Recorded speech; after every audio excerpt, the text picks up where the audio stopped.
Hey guys, welcome back to my channel. আমি তোমাদের শিল্পা, আর তোমরা দেখছো শিল্পা টুকিটাকি।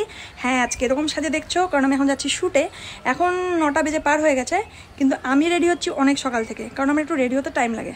তো ধীরে ধীরে রেডি হই, ওই জন্য একটু অনেক টাইম আগের থেকে আমি শুরু করে দিই কাজ আমার। তো চলো দেখতে থাকো। অনেক দিন পর হয়তো বড় ভ্লগ দিচ্ছি আমি, কারণ বড় ভ্লগ খুব একটা কেউ দেখে না, এখন সময়ের অভাব হতে পারে। তো শর্ট ভ্লগে বেশি দেখে, তো আমি ওই মিনি ভ্লগগুলোই করি, ওই 2.5 থেকে 3 মিনিট 2 মিনিট এরকম টাইমের ভিডিওগুলো করি। তো আজকে একটু হয়তো বড় হবে, তো প্লিজ সাথে দেখো কিন্তু তোমরা ভিডিও স্কিপ করবে না, ওকে? আর হন্টেড হাউসে যাচ্ছি, ভৌতিক হাউস। চলো, ভৌতিক বাড়িতে চলো। নিচের মাসি ওদেরকে ভাত দিয়েছে, ভাত খাচ্ছে।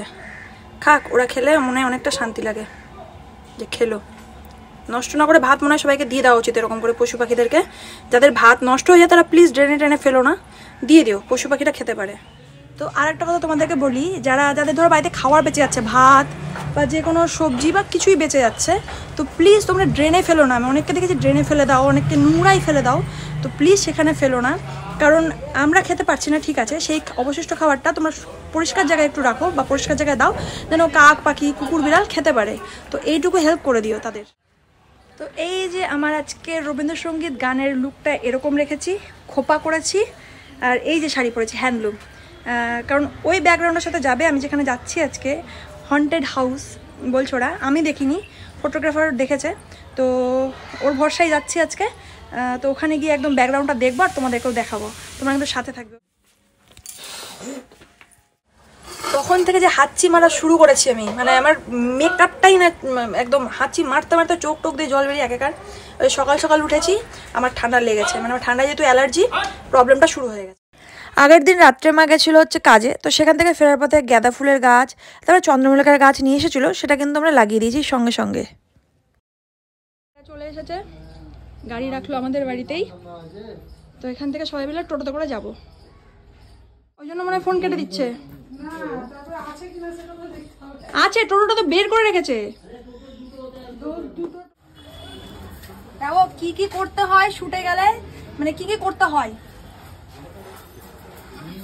ভালো করে মোছ, আমরাই বসবো, যদি না মুছা হয় তাহলে আমাদেরই শাড়ি কাপড়। ভালো করে মোছ, পয়সা পাবি না।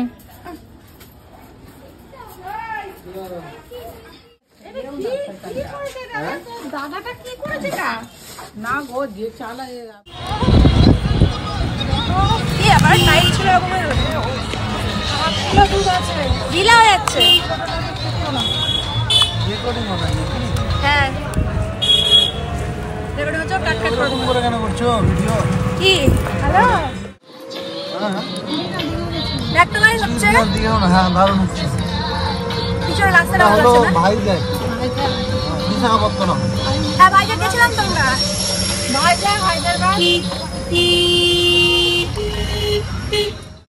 আমি ছোট থেকে বড় হয়ে গেলাম এবং এখনো শুনে যাই, মানে ওপারের মানুষ, মানে মহানন্দা নদীর ওপার, যেটাকে সবাই টাউন বলে। তো যাই হোক, আমি ওপারই বলি।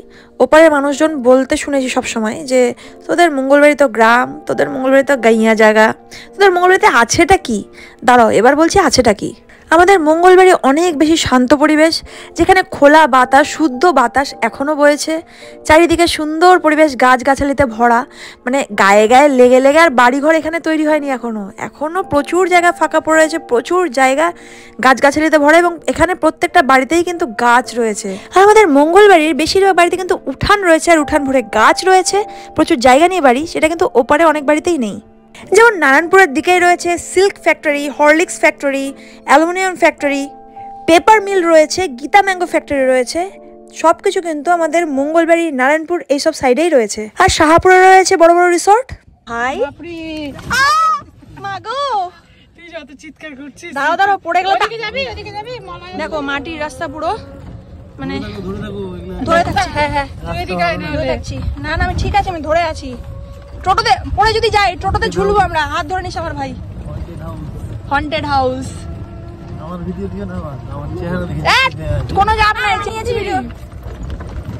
রাস্তাটা পুরো মাটির, এখন আমরা যাচ্ছি মাটির রাস্তা দিয়ে এরকম। আর ওই যে হন্টেড হাউস বলছে সবাই, দেখতে পাচ্ছ কিনা জানি না, একটু জুম করে দাঁড়াও। এই যে হন্টেড হাউসটা, পুরোটা পার্কিং হচ্ছে এখানে, আর পুরো এলাকাটা এরকম, পুরো মাটির রাস্তা দিয়ে, পুরো একদম শুনশান রাস্তা। পরিবেশ তো দিনের বেলা সুন্দর ভাই, রাতবেলা তো মোটেও ভালো না। এখানে হচ্ছে ভাই দেখা, এখানে হচ্ছে হন্টেড হাউস, যাচ্ছি ভিডিও করতে গানের, দেখি গান করে আসবো সুন্দর। বাবা উপরে তো ছেলেরা আছে, আচ্ছা তো ছেলেরা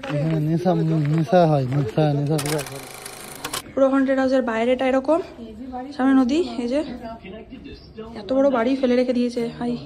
আমি তো ভূত থাকলেও যেতাম না, ভূত থাকলেও ছেড়ে যেতাম না। এই যে পুরো বাড়িটা পুরো নোংরা হয়ে আছে নিচে। হ্যাঁ যাচ্ছি না, হ্যাঁ যেটা বলছি সেটা ফুদিয়ে ঠিক আছে, দেখে বস। ভেঙে চুরে গেল, হ্যাঁ পুরোনো বাড়ি তো। ঠিক আছে ভাই, সত্য তো তোমাকে হবেই। ঠিক আছে কোন থেকে কোথায় যাবো? এরকম করে লুক দিচ্ছে না, আমার ভয় লাগছে, বুঝতে পারলে? সব চারিদিকে ভূত দেখছি। আর কয়দিন আগে বাইরে নিয়ে যা শুনেছি যেসব কথাগুলো, মনের ভেতরে এতটা ভয় বসে গেছিল যে কাজ করতে করতে আমি বারবার চমকে চমকে এদিক ওদিক দেখছিলাম, মানে বারবার ভয় পাচ্ছিলাম। এমনকি বাড়িতে এসে আমি চমকাচ্ছিলাম। আমি জানি না সেখানে কিছু আছে কিনা, কারণ সেরকম কিছু ফিল তো আমার হয়নি। ভালো আছে কিনা একটু দেখে না, এখানে মায়ের ফটো শুট হচ্ছিল। আগে দেখে নে। হ্যাঁ ভালো লাগছে, ভালো লাগছে। হ্যাঁ তুমি ঘাড় কাত করে পোজ দেবা না, মলা ভালো পোজ দিচ্ছে। ওই যে মাকে দিয়ে ওগুলো করি না, যেখানে আমি করলাম ওখানে করি না। দেখো বাড়িটা পুরো জরাজীর্ণ বাড়ি, কার যে বাড়ি ছিল মামা, এগুলো ঠিকঠাক করে গরিব মানুষগুলোকে দিয়ে দিতে পারে বলো? জমিদারের বাড়ি? কোন জমিদার গো? হ্যাঁ বিশাল ভাইটাল মুহূর্ত এটা। হ্যাঁ ঠিক আছে, থ্যাংক ইউ। ভাইটা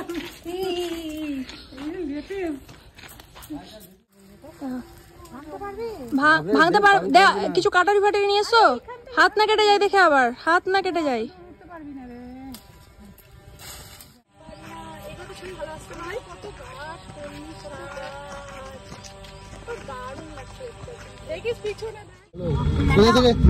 ফুলের গাছ নিয়ে যাচ্ছ? ভূতের বাড়ি থেকে ফুলের গাছটা নিয়ে যাচ্ছি। মাকে বললাম নিও না, ভূতের বাড়ি থেকে ফুলের গাছটা নিও না। ঘরের বাইরে ছিল। হ্যাঁ বাইরে ছিল, বাড়ির বাইরে। আর অবশ্য শাকচুন্নি তো আমরাই, আবার কি নিয়ে যাব যদি দেখি এলতারাটা কিছু, কোনো চাপ নেই, বন্ধুত্ব করে নেবো। পুকুর থেকে ডাইরেক্ট একদম টাটকা টাটকা জল সিঙ্গারা একদম পুকুর থেকে। দেখো সব একই গরবিশালেই হবে। মোটামুটি একটু ভালো দেখে দাও, তাহলে হবে। এই মাত্র বাড়িতে ঢুকলাম, তো গয়নাগাটি সব খোলা হয়ে গেছে, ড্রেস চেঞ্জ করে নিয়েছি, শুধু এখন স্নান করবো, ব্যাস পূজা করবো, ব্যাস আমার কাজ কমপ্লিট আজকের মতো। তো ভিডিওটা এ পর্যন্ত রাখলাম, দেখি যদি পরে কিছু করি বা কোথাও যাই তাহলে ভিডিওটা অ্যাড করবো তোমাদের সাথে, ঠিক আছে? ততক্ষণ মানে যারা যারা সাবস্ক্রাইব করোনি চটপট করে করে নাও, আমি মাঝে মাঝে কথা ভুলে যাই, কিছু মাইন্ডে করো না। তো যারা যারা সাবস্ক্রাইব করোনি তারা সাবস্ক্রাইব করে আমার ফ্যামিলি ফ্রেন্ড হয়ে যাও, আর যারা করেছো তারা তো করেছোই, তারা দেখো, কোনো কিছু স্কিপ করবে না, ওকে? চলো।